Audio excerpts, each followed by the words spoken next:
This is the story of Mr. Tunde.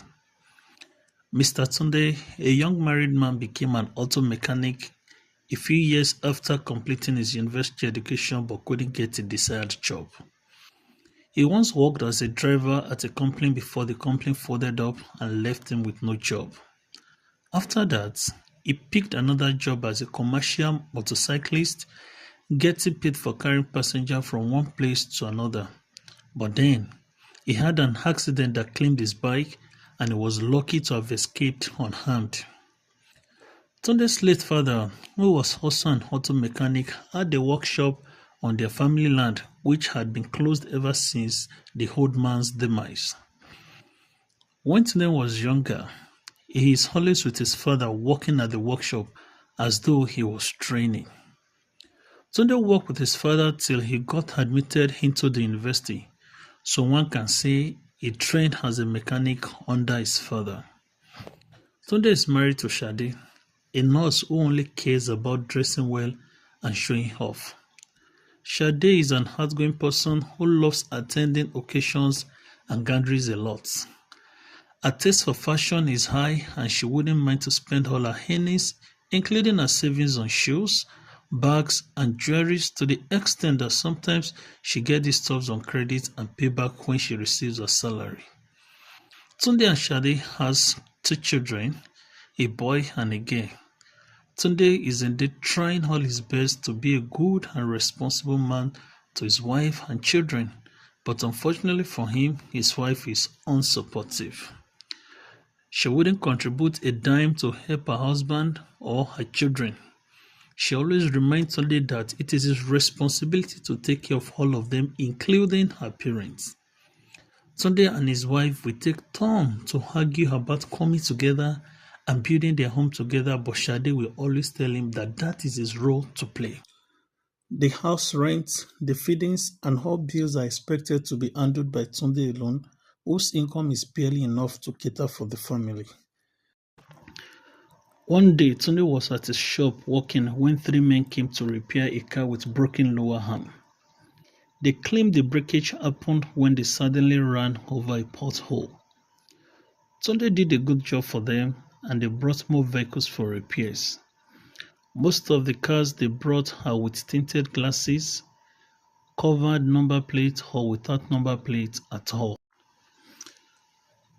Tunde was working on one of their vehicles one evening while it's getting late, and he's not showing any sign of stopping the work soon. So one of these men asked if they should come pick up the vehicle the next day. Tunde replied by saying they should exercise some patience, that it will soon be done. These men were pleased with his answer because they also prefer to go home with the vehicle. But then another person asked Tunde why he wanted to finish the job that evening. Tunde replied jokingly. He said he has to finish their work that evening because he needs money to fix some important things at home. The job was completed and Tunde was paid. Tunde got home and gave all the money to his wife, and yet she complained that it is not enough without even saying a thank you. Few weeks later, Tunde was invited by one of these men to please come take a look at one of their vehicles that has refused to start. Without hesitating, Tunde got to where they were, he fixed the car, got paid, and just as he was about leaving, he was presented an offer to please drive them to a neighboring town, that their driver was not feeling fine. He was promised an amount of money he can't make in his shop in a whole week. Tunde felt it's a good offer. After all, it's just a day driving job. Unknown to him that these guys are armed robbers, and their driver, who happens to be another armed robber, got hit by bullets from their last operation, and that was why he couldn't drive.